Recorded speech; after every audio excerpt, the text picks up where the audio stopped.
กระทรวงป้องกันความสงบได้จัดพิธีปาฐกถาหวนคืนหมุนเสื้อ3วันประวัติศาสตร์ที่สำคัญของพรรคของศาสตร์คือวันคล้ายวันเกิดประธานสุพรรณวงศ์ครบรอบ117 ปีวันเซ็นสนธิสัญญามิตรภาพและการร่วมมือลาวเวียดนามครบรอบ49 ปีวันสั่งตั้งสายพัวพันการทูตลาวเวียดนามครบรอบ64 ปีซึ่งได้จัดขึ้นวันที่28 กรกฎาคม 2026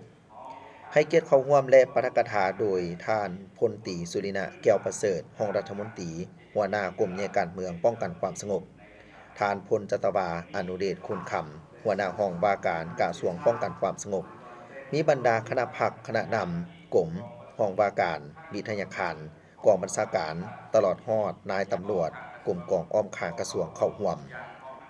ในพิธีท่านพลตรีสุรินะแก้วประเสริฐได้ยกให้เห็นถึงชีวิตและภารกิจปฏิวัติของประธานสุพรรณวงศ์ซึ่งเพิ่นเป็นหนึ่งในผู้นำที่มีบทบาทพ้นเด่นเป็นแกนสารและเป็นใจกลางในการเต้าโฮมความสามัคคีปองดองของประชาชนบรรดาเผ่าทุกสั้นคนศาสนาและเพศวัยเพื่อเข้าร่วมในภารกิจปลดปล่อยชาติก็คือการสร้างสาและพัฒนาประเทศชาติเพิ่นแม่นผู้นำที่มีความตื่นตัวเสียสละผลประโยชน์ส่วนตัวเพื่อผลประโยชน์ส่วนรวมของชาติอุทิศสติปัญญาและหัวคิดประดิษฐ์สร้างเข้าในการก่อสร้างแนวทางยุทธศาสตร์ของพรรคประชาชนปฏิวัติลาวเพิ่นได้ค้นคว้าจิตศาสตร์ของประชาชนบรรดาเผ่าแล้วสรุปเป็นทฤษฎีเพื่อนำเข้าสู่แนวทางนโยบายของพรรคโดยเฉพาะแม่นการสร้างตั้งปรับปรุงและเสริมขยายองค์การจัดตั้งแนวโฮมแห่งชาติซึ่งเป็นการจัดตั้งทำอิฐที่สร้างเงื่อนไขให้ความสามัคคีระหว่างเผ่าและสั้นคนต่างๆนับมือนับเติบใหญ่ขยายตัว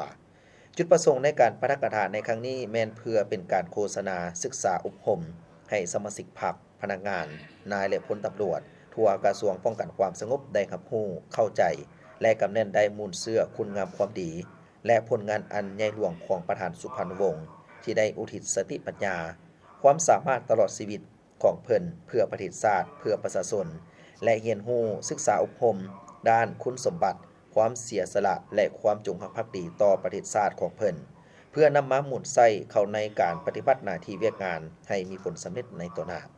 จากนั้นทานพลจัตวาอนุเดชคุณคำได้ยกให้เห็นถึงความหมายความสำคัญของการเซ็นสนธิสัญญามิตรภาพการร่วมมือลาวเวียดนามและสายพัวพันมิตรภาพอันยิ่งใหญ่